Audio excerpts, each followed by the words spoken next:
Hey everyone, this year I have fully started saving any money I have outside of retirement in Bitcoin, only because my retirement currently doesn't offer the option. Today, I would like to share with you guys my journey of being orange pilled and also to show you what it takes for a careful financial planner like myself to start saving in Bitcoin. Let's get into it. As a kid in the late 90s and early 2000s, I was taught that the US was a true place of capitalism and freedom, where dreams are built through free trade and anyone can pursue their goals as long as they don't hurt others. The right laws and regulation were there to enforce fair practices and keep people safe and thriving. You could take risks and reap the rewards, and if you failed, someone else would step in to improve on what you couldn't achieve. The market would decide the winner. When I started working at Wells Fargo as a teller after high school in 2007, I had a front row seat to the financial crisis. I'll never forget seeing people lined up outside of IndyMac and Washington Mutual, stretching down the entire city blocks, desperately trying to get their money out.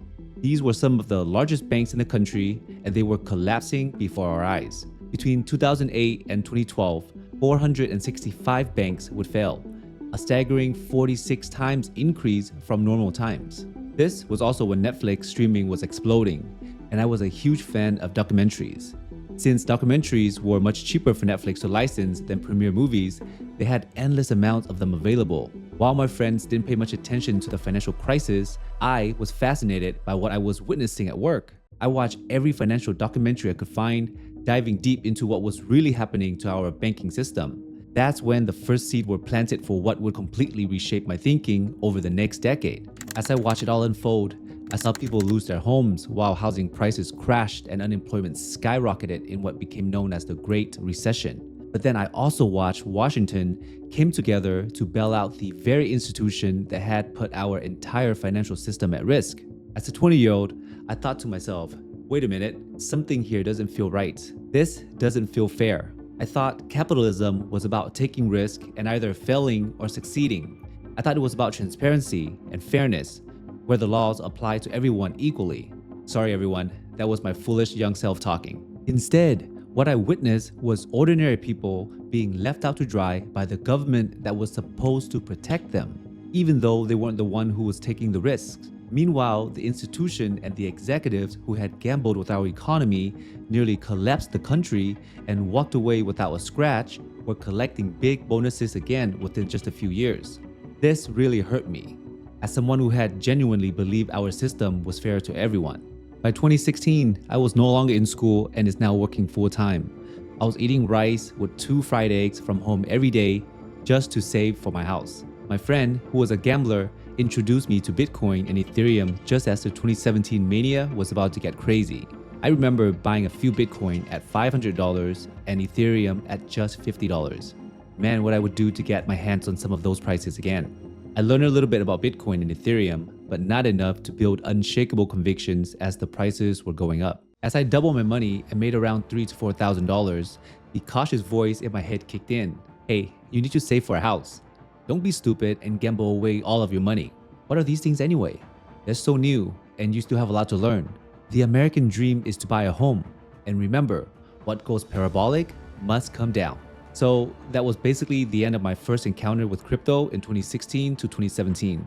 I got out way before the bull run ended and didn't hear about Bitcoin for a few years. But here's the kicker though. If I had just kept those 2 or 3 Bitcoin, they'd be worth more than half my house today. And that's not even counting the junk ether I bought at $50. I guess everyone gets their Bitcoin at the price that they deserve, right? By 2020, I had been in finance for several years and had learned a lot about economics and investments. When the world shut down and they printed 25% more dollars than had ever been in circulation, I had a gut feeling that this was another moment in history that would leave a scar on the fabric of society. At the same time, I saw Bitcoin going parabolic out of nowhere and finally thought to myself, what? Bitcoin is back? What is this thing that won't go away after so many years? One day, I came across Robert Breedlove explaining property rights and how inflation is theft. I decided to buy Bitcoin at $69,000 and kept buying it as it crashed all the way down to $17,000.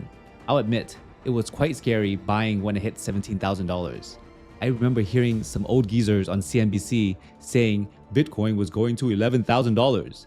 And I thought to myself, I'll save the last bulk of my money for Bitcoin when it hits 11,000 instead of buying more at $17,000. That's like 40% more discount, right?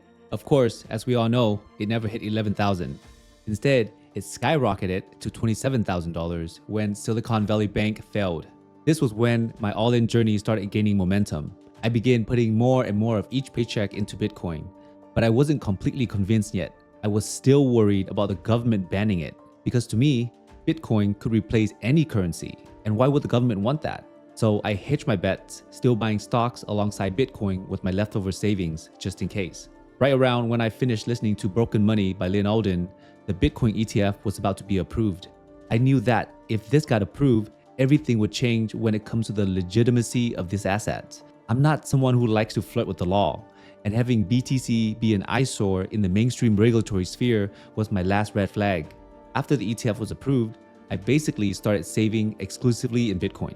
I think although Trump getting elected certainly sped up the regulatory side of the crypto industry, I honestly think Bitcoin would have been fine without this event. Sure, it would have taken longer for this asset to get adopted, but more fiat will always be printed, and ultimately, that's what will push people, especially digital natives, to put Bitcoin in their wealth portfolio.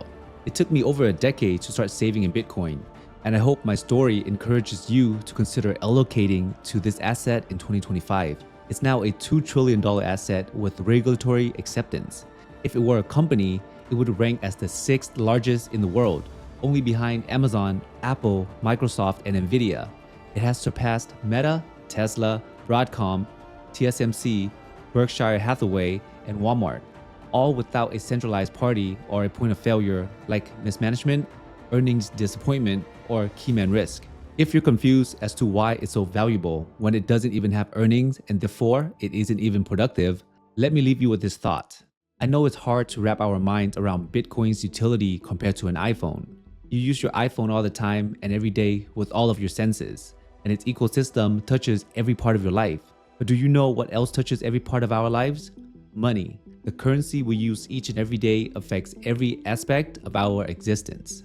Without money, the economy would not be able to scale. We would all be bartering with a limited amount of people that we know. A good money allows for scaling, but it also allows us to store our lifetime and energy with minimal to no decay. If Bitcoin succeeds as the next generation of money, and it is certainly gaining momentum to do so, then you need some of this money in your pocket now.